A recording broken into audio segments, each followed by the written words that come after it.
tant que vous n'aurez pas rendu l'inconscient conscient, il dirigera votre vie et vous appellerez cela le destin. Cette citation vient de Carl Gustav Jung. Si vous êtes quelqu'un qui a l'habitude de rejeter tout ce qu'il ne comprend pas, vous pouvez arrêter de regarder cette vidéo maintenant.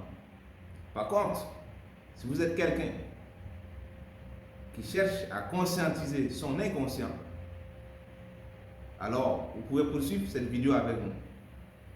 Qui est donc Carl Gustav Jung? C'est un grand penseur, un des principaux architectes du mouvement psychanalytique, bien sûr avec Sigmund Freud. Jung est un fils d'un pasteur. Si vous voulez en savoir plus sur la vie de Jung, nous vous invitons à lire la biographie de Carl Gustav Jung. Nous parlons ce jour, 1er janvier 2025, d'un livre, le livre rouge, un livre écrit par ce grand penseur qui a écrit ce livre pendant 16 ans. Et le livre a pris 50 ans avant d'être publié. Rassurez-vous, le livre a été publié après la mort de Jung. Vous allez comprendre plus tard pourquoi le livre a été publié après la mort de Jung.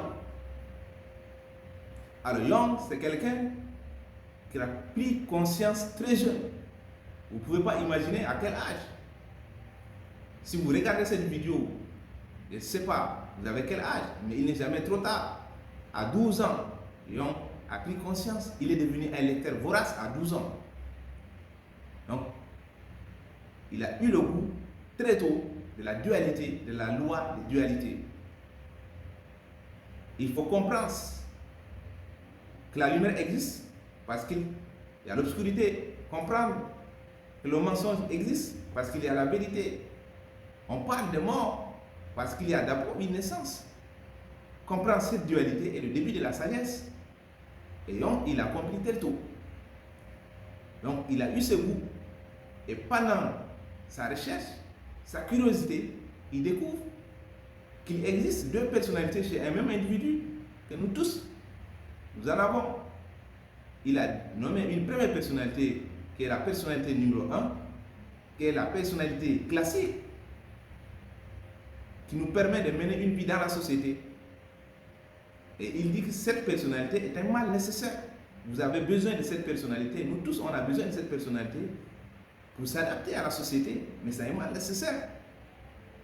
Mais il y a une deuxième personnalité que Jung appelle personnalité numéro 2. C'est cette personnalité où se trouve le monde des réalités, où on découvre ce qui est réel. Alors, Jung poursuit donc ses recherches, poursuit sa lecture. Il lisait tous les livres, tous les jours.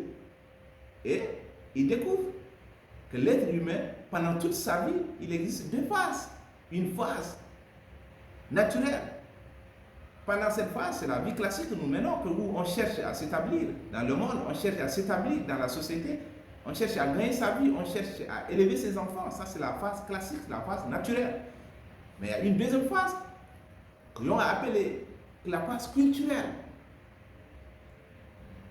Pendant cette phase culturelle, on cherche à épanouir tous les aspects sous-développés et négliger de la personnalité que la société ne nous parle pas. Et cette phase, beaucoup ne savent même pas que cette phase existe. Ou ceux qui savent ne l'ont jamais expérimenté. Alors, quelqu'un peut vivre toute sa vie sans connaître l'existence de ces deux phases. Donc, il ne pourrait jamais passer de la phase naturelle à la phase culturelle. Et malheureusement, la société n'a aucun guide moral, un guide spirituel qui nous permet de transiter de la phase naturelle à la phase culturelle. Donc, pendant ses recherches, il a poursuivi ses recherches sur la pensée, sur nos façons de penser. Et il découvre qu'il existe deux types de pensées. Une première pensée qui est dirigée, c'est que la science nous enseigne. C'est ça la science. Mais il y a une pensée qu'il a appelée une pensée imaginative, qu'il découvre pendant la lecture, en s'intéressant à la mythologie. On parle de pensée imaginative. Vous ne pouvez pas utiliser ces deux pensées au même moment. Donc, tout le temps, vous avez ces deux types de pensées. Et Jung dit que chez le même individu, chez nous tous, il y a deux types d'inconscients. Un premier niveau d'inconscient qu'il a appelé l'inconscient personnel qui nous intéresse personnellement, et il y a ce qu'on appelle l'inconscient collectif ou suprapersonnel.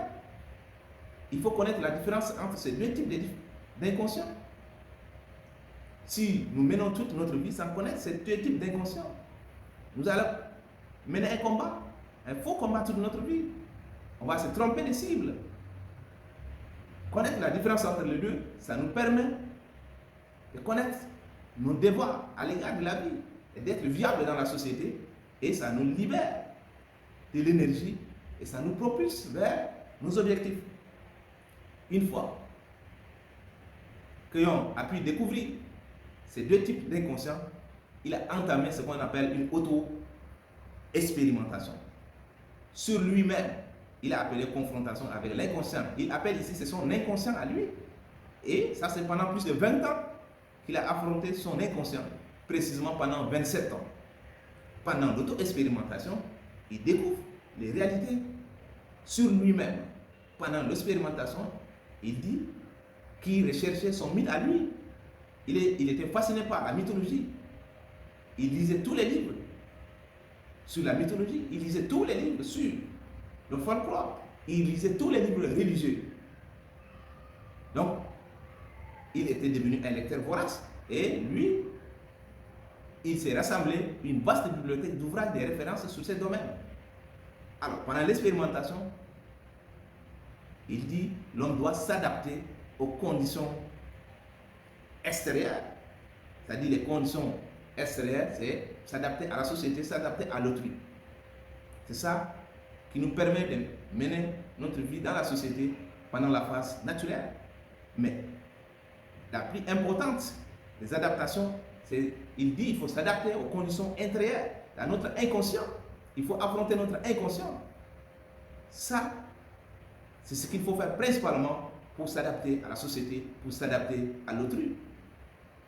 Et cette adaptation aux conditions intérieures, qu'il a appelée individuation, qu'on appelle le développement personnel, conduira à rompre avec le conformisme, va faire appel à une nouvelle fonction collective, qui va faire qu'on va produire des valeurs, des substitutions qui nous permettront de racheter notre retrait de la société. C'est pourquoi il dit clairement l'individuation ne s'adresse pas à tout le monde, à une minorité, à ceux-là qui sont avertis, s'adresse aux lecteurs, ceux qui lisent tous les jours.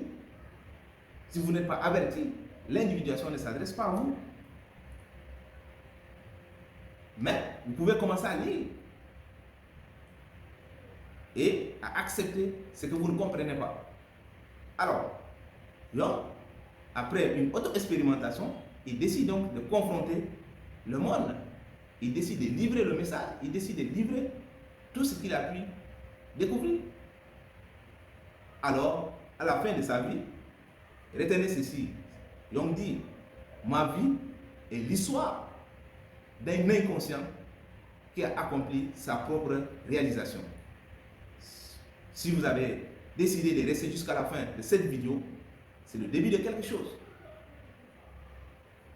Ce que nous venons de faire, nous avons résumé l'introduction du livre rouge.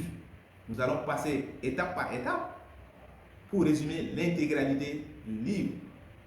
Donc vous pouvez résumer ces livres avec nous.